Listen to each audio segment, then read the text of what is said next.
Bonjour à tous. Je vous souhaite du fond du cœur une excellente année 2021. 2020 devra être rapidement oublié.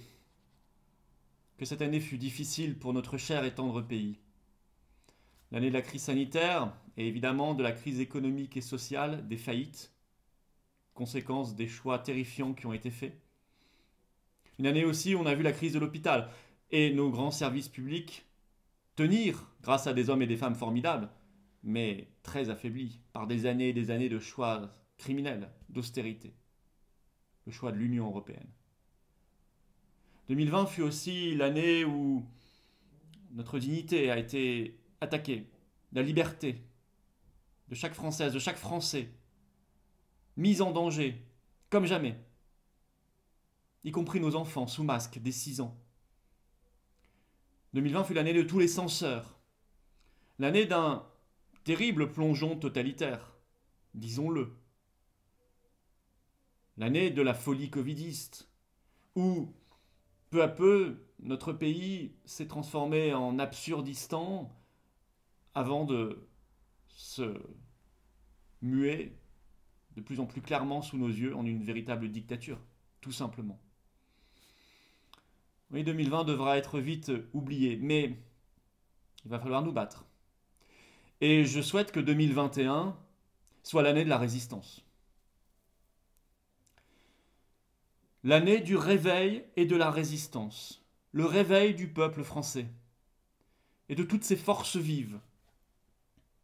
L'éveil de chacun de nos compatriotes face à ce qui se passe. L'année qui nous permettra de nous arracher à ce destin d'esclavage consenti qu'on nous promet et de lui préférer la liberté. La liberté de l'homme, de la femme, du citoyen, nos grandes libertés collectives, nos grandes libertés publiques et la liberté de la nation à travers notre sortie de l'Union européenne et de toutes les structures supranationales de l'oligarchie. 2021, année de la résistance pour sauver la France, car nous en sommes là. Soyez-en bien conscients.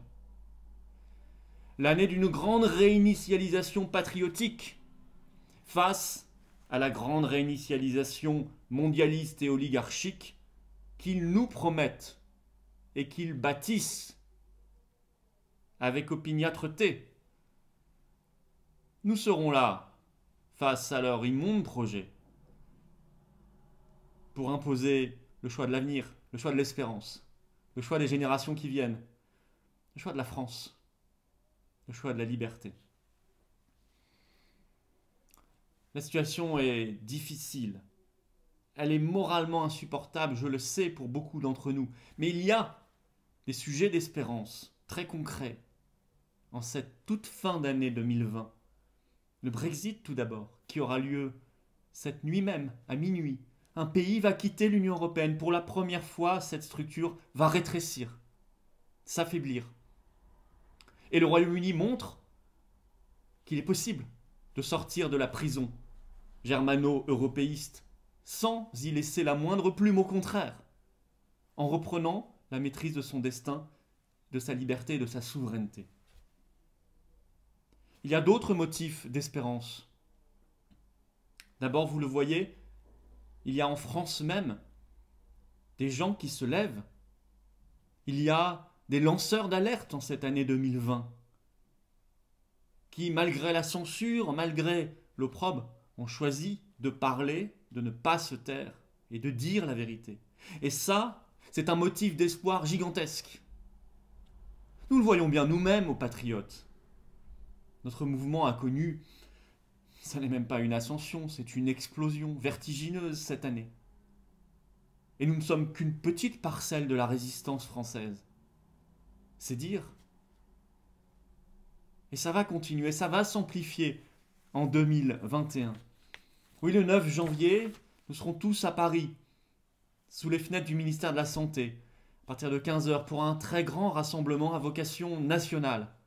J'y serai bien sûr, mais je souhaite que même si c'est à l'initiative des patriotes, ça nous dépasse. Je leur écrirai très prochainement une lettre dans les heures, dans les jours qui viennent, à tous ceux que j'ai entendus se lever plus ou moins, mais se lever au moins face à la folie covidiste. De Martine Vonner à Henri Guénaud, en passant par François Asselineau, Nicolas Dupont-Aignan et d'autres, je leur écrirai et je leur dirai venez, venez le 9 janvier, faisons ce rassemblement patriotique pour la liberté, pour la France, que tant et tant espèrent de nous. Cette année de résistance nous oblige. Nous devrons être à la hauteur. Pour ma part, je prends l'engagement devant vous de tout faire pour l'être, jour après jour. 2021 sera peut-être l'année qui vous surprendra, dans le bon sens. Je vous souhaite une excellente année à titre personnel. Soyez heureux. Soyez sans masque à tous les sens du terme. Soyez dans la proximité avec vos enfants, vos parents, vos grands-parents. Embrassez-les. Soyez dans la chaleur humaine. Soyez des humains. Et je souhaite surtout une merveilleuse année à la France. Vive 2021 et vive la France!